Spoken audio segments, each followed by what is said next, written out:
नमस्कार, नेपाल लाइभ समाचारमा स्वागत छ। म पुष्पा केसी। सुरुमा प्रमुख समाचार शीर्षकहरू। संसद अधिवेशन सुरु भएपछि सबै सांसदलाई निर्वाचन क्षेत्र जान प्रतिबन्ध। कोरोना परीक्षणको रिपोर्ट नदेखाई संघीय संसदका सदस्यले बैठकभित्र प्रवेश गर्न नपाउने। धुमबाराहीमा नेकपाका सन्तुष्ट 20 नेताहरूको बैठक। तत्काल स्थायी कमिटी बैठक बोलाउन माग। 1-2 दिनभित्रै बैठक बोलाउने तयारी भइरहेको अध्यक्ष दाहालको भनाई। सरकारको नीति तथा कार्यक्रम जेठ 2 मा प्रस्तुत हुने। प्री बजेट छलफल वैशाख 28 गतेदेखि। बजेट अधिवेशन अघि कोरोना परीक्षण गर्न संघीय संसदमा 441 जनाको स्वाब संकलन। कोरोना भाइरसका कारण रोकिएको जर्मन फुटबल लिग बुन्डेसलिगा यसै महिना सुरु हुने। लिग सुरु गर्ने विषयमा जर्मन चान्सलर एन्जेला मर्केलको अनुमति। र कोरोना भाइरसको आक्रमण अमेरिकामाथि भएको अहिलेसम्मकै ठूलो भएको अमेरिकी राष्ट्रपति ट्रम्पको भनाई। दोस्रो विश्वयुद्धमा भएको पर्ल हार्बर र सेप्टेम्बर 11 भन्दा ठूलो रहेको दाबी। अब समाचार विस्तारमा। कोरोना परीक्षणको रिपोर्ट नदेखाई संघीय संसदका कुनै पनि सदस्यले बैठकभित्र प्रवेश गर्न नपाउने भएका छन्। सभामुख अग्नि सापकोटाको अध्यक्षतामा बसेको कार्यव्यवस्था परामर्श समितिको बैठकले कोरोनाको पीसीआर परीक्षणको रिपोर्ट देखाएर मात्रै बैठक हलभित्र प्रवेश गर्न दिने नियम बनाएको हो। बिहिबार पीसीआर परीक्षण भएका सांसदहरूको रिपोर्ट ढिलोमा शुक्रबार बिहानसम्म आइसक्ने र सो रिपोर्ट देखाएर मात्र सांसदहरूलाई बैठकमा प्रवेश गर्न दिइने सहमति भएको नेपाली कांग्रेसका प्रमुख सचेतक बालकृष्ण खाँडले जानकारी दिए। काठमाडौँ बाहिर रहेका सांसदहरूलाई शुक्रबार बिहानैदेखि परीक्षण गरिनेछ। रिपोर्ट नआई संसद बैठकमा उनीहरूले भाग लिन नपाउने निर्णय कार्यव्यवस्थाले गरेको छ। सांसदहरू आफ्नो जिल्ला घुमेर आएको र धेरै मानिससँग सम्पर्कमा पुगेको हुनाले रिपोर्टपछि मात्र संसद भवनमा प्रवेश दिने निर्णयमा सबै दल पुगेको खाँडले बताए। कार्यव्यवस्था परामर्श समितिको बैठकले संसद अधिवेशन सुरु भइसकेपछि कुनै पनि सांसदलाई काठमाडौँ छाडेर निर्वाचन क्षेत्र जान नदिने निर्णय समेत गरेको छ। संसद बैठकको ग्यापमा सांसदहरू निर्वाचन क्षेत्र जाने प्रचलन रहेकाले संक्रमणको जोखिम रोक्न यस्तो निर्णय गरिएको उनले जानकारी दिए।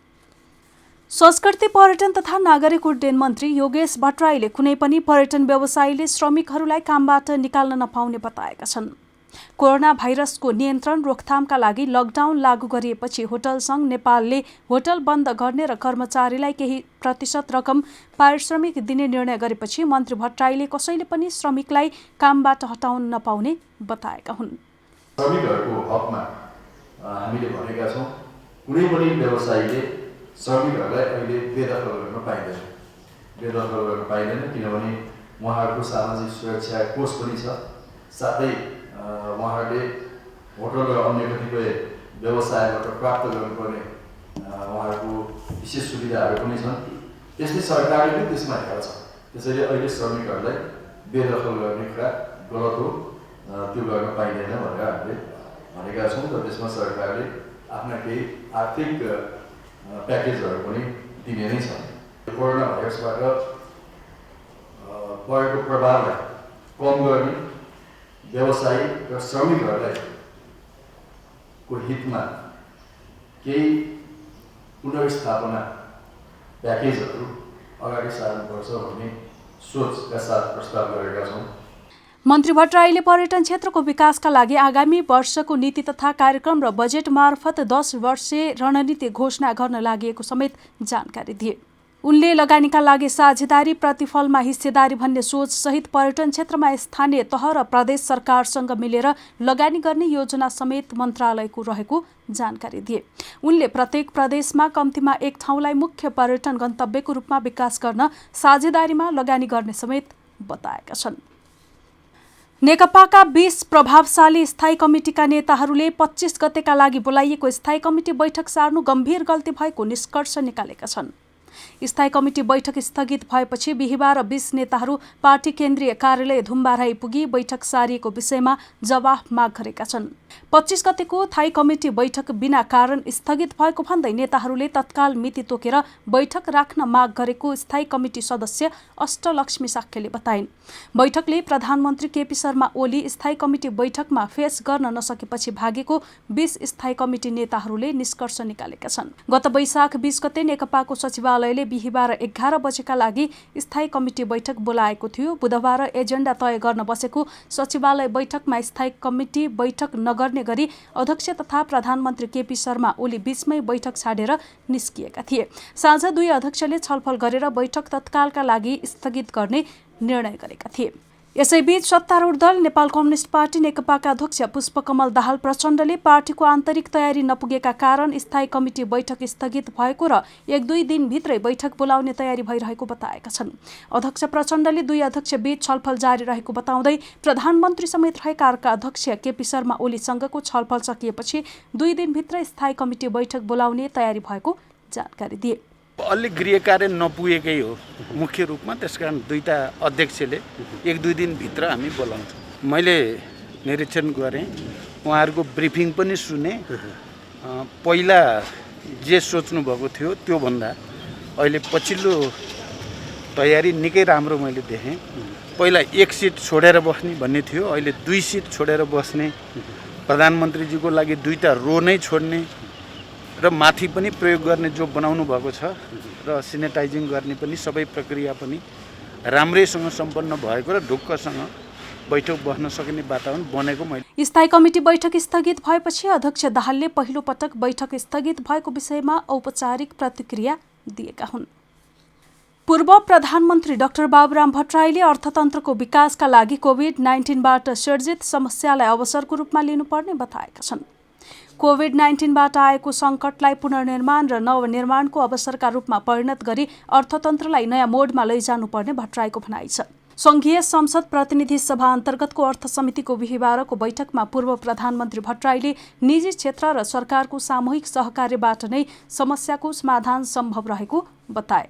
अहिलेको यो कोभिड-19 को कहरबाट निस्कने मात्र होइन, यो चाहिँ सङ्कटलाई ठुलो एउटा चाहिँ पुनर्निर्माण र नवनिर्माणको अवसरमा परिणत गर्नको निम्ति कसरी जाने, त्यसको निम्ति निजी क्षेत्र, राज्य र समुदायले कसरी चाहिँ सहकार्य गर्ने भन्नेमा चाहिँ हामीले एउटा बृहत एउटा सोसियल कन्ट्र्याक्ट भन्नु, न्यू टाइमको न्यू डिल भन्ने पनि गरेका छन्। कतिपयले न्यू ग्रिन डिल भन्ने शब्द पनि आइरहेको छ। हाम्रो आफ्नै सन्दर्भबाट एउटा न्यू डिल हामीले चाहिँ आवश्यक छ निजी क्षेत्र र राज्यको बिचमा। यस्तै पूर्व अर्थमन्त्री सुरेन्द्र पाण्डेले बढी जोखिममा रहेका र कम जोखिममा रहेका व्यवसायीहरूको सूची बनाएर समितिमा दिन आग्रह गरे। मुलुकको रियालिटीमा चाहिँ कुन चाहिँ व्यवस्था साँच्चै सबभन्दा बढी जोखिममा छन्। जस्तो उदाहरणको लागि होटल रेस्टुरेन्टहरू निश्चित अवधि चल्दैन भन्ने छ, त्यो निश्चित छ। हेलिकप्टर या चाहिँ प्लेनहरूको पनि कति समय चल्दैन, त्यो क्षेत्रलाई के असर गर्छ। यातायातको क्षेत्रमा पनि अहिले ठप्पै छ। कतिपय भनौँ न पब्लिक ट्रान्सपोर्टेसनका क्षेत्रमा लगानी गरेका साना लगानीकर्तालाई के असर छ। त्यस्तै अरू कतिपय क्षेत्रहरू होला, खाद्यान्न क्षेत्रमा लागेकाहरूलाई के असर छ। यसको एरियागत अनि कसलाई बढी मार छ, कसलाई मार त छ तर अरूको तुलनामा कम छ। यो कुराको चाहिँ तपाईँहरूले डिटेल्समा दिनुभयो भने, खास गरी उद्योग वाणिज्य सङ्घ जसले अम्ब्रेला अर्गनाइजेसन छ, यसले सबै क्षेत्रको कभर गरेर होइन त्यो दिनुभयो भने के हुन्छ भने हामीले पनि त्यसमा बसेर प्रायोरिटी गरेर पोलिसीमा तिमी जाऊ भनेर सरकारलाई भन्न सक्छौँ। पूर्व अर्थमन्त्री ज्ञानेन्द्र बहादुर कार्कीले विदेशबाट लाखौं नेपाली स्वदेश फर्किँदा बेरोजगारी बढ्ने र रेमिट्यान्स घट्ने भएकाले स्वदेशमै आत्मनिर्भर कसरी बन्न सकिन्छ भन्ने विषयमा सोच्ने बेला भएको बताएका छन्।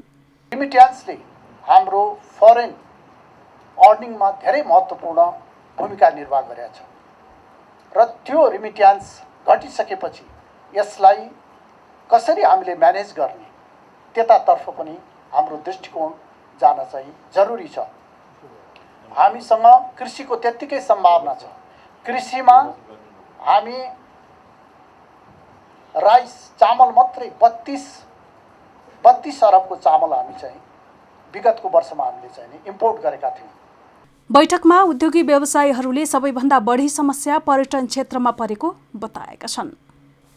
आगामी आर्थिक वर्ष 2077-78 नीति तथा कार्यक्रम संघीय संसदमा जेठ 2 गते प्रस्तुत हुने भएको छ। संसद सचिवालयका सहप्रवक्ता दशरथ धमलाका अनुसार प्री बजेट छलफल प्रतिनिधि सभामा 3 दिन र राष्ट्रिय सभामा 2 दिन हुनेछ। प्रतिनिधि सभामा वैशाख 28, 29 र 30 गते तथा राष्ट्रिय सभामा 28 र 29 गते प्री बजेट छलफल हुनेछ। त्यस्तै सरकारले आर्थिक सर्वेक्षण जेठ 13 गते पेश गर्नेछ। जेठ 15 गते बजेट आउने संवैधानिक व्यवस्था भएकाले त्यसको 15 दिन अघि नै प्री बजेट छलफल गर्नुपर्ने कानूनी व्यवस्था छ। यसैबीच कोरोना भाइरस परीक्षणका लागि संघीय संसद का सदस्य सहित 441 जनाको स्वाब संकलन गरिएको छ। संसद भवन नयाँ बानेश्वरमा उनीहरूको स्वाब संकलन गरिएको हो। स्वाब संकलन गरिएकामा प्रतिनिधि सभाका 179 सदस्य र राष्ट्रिय सभाका 33 जना रहेका छन्। शुक्रबारदेखि संसदको बजेट अधिवेशन सुरु हुँदैछ। त्यसअघि सांसद र त्यहाँ कार्यरत कर्मचारीको कोरोना परीक्षणका लागि स्वाब संकलन गरिएको हो। हामी नेपाल लाइभ समाचारमा छौं। अब खेल समाचार। कोरोना भाइरसका कारण रोकिएको जर्मन फुटबल लिग बुन्डेसलिगा यसै महिना सुरु हुने भएको छ। जर्मन चान्सलर एन्जेला मर्केलले नै लिग सुरु गर्ने विषयमा अनुमति दिएकी छिन्। यही योजनामा मे 15 मा लिग सुरु भएमा युरोपभर रोकिएका लिगहरूमा सबैभन्दा पहिले बुन्डेसलिगा नै सुरु हुनेछ। सबै खेलहरू दर्शक बिना बन्द रङ्गशालामा खेलिनेछ। जर्मन फुटबल लिगले रोकिएको लिग सुरु गर्ने तयारी गरिरहँदा कोलन क्लबका 3 जनामा कोरोना भाइरस संक्रमण देखिएपछि लिगको मिति पछाडि धकिलिएको थियो।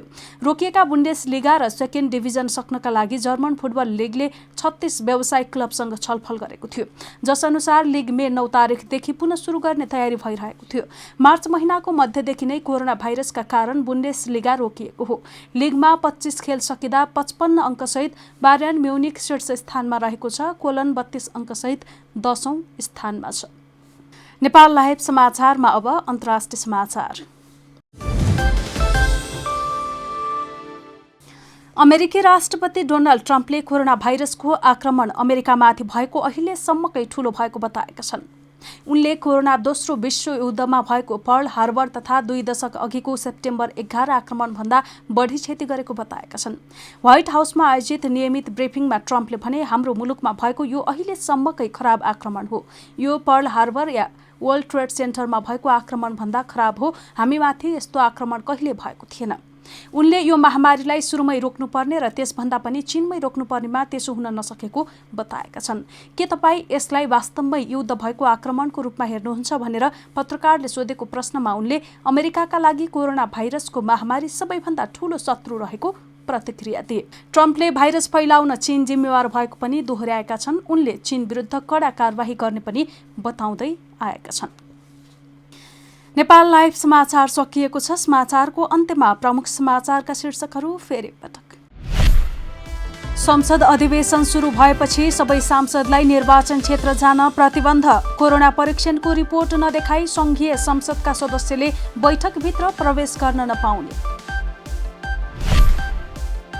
धुमबाराहीमा नेकपाका सन्तुष्ट 20 नेताहरूको बैठक। तत्काल स्थायी कमिटी बैठक बोलाउन माग। 1-2 दिनभित्रै बैठक बोलाउने तयारी भइरहेको अध्यक्ष दाहालको भनाई। सरकारको नीति तथा कार्यक्रम जेठ 2 मा प्रस्तुत हुने। प्री बजेट छलफल वैशाख 28 गतेदेखि। बजेट अधिवेशन अघि कोरोना परीक्षण गर्न संघीय संसदमा 441 जनाको स्वाब संकलन। कोरोना भाइरसका कारण रोकिएको जर्मन फुटबल लिग बुन्डेसलिगा यसै महिना सुरु हुने। लिग सुरु गर्ने विषयमा जर्मन चान्सलर एन्जेला मर्केलको अनुमति। र कोरोना भाइरसको आक्रमण अमेरिकामाथि भएको अहिलेसम्मकै ठूलो भएको अमेरिकी राष्ट्रपति ट्रम्पको भनाई। दोस्रो विश्वयुद्धमा भएको पर्ल हार्बर र सेप्टेम्बर 11 भन्दा ठूलो रहेको दाबी। नेपाल लाइभ समाचार आज यति नै। हाम्रो सबै कार्यक्रम युट्युब, फेसबुक, ट्विटर र हाम्रो वेबसाइट नेपाललाइभ.com मा पढ्न र हेर्न सक्नुहुनेछ। नमस्कार।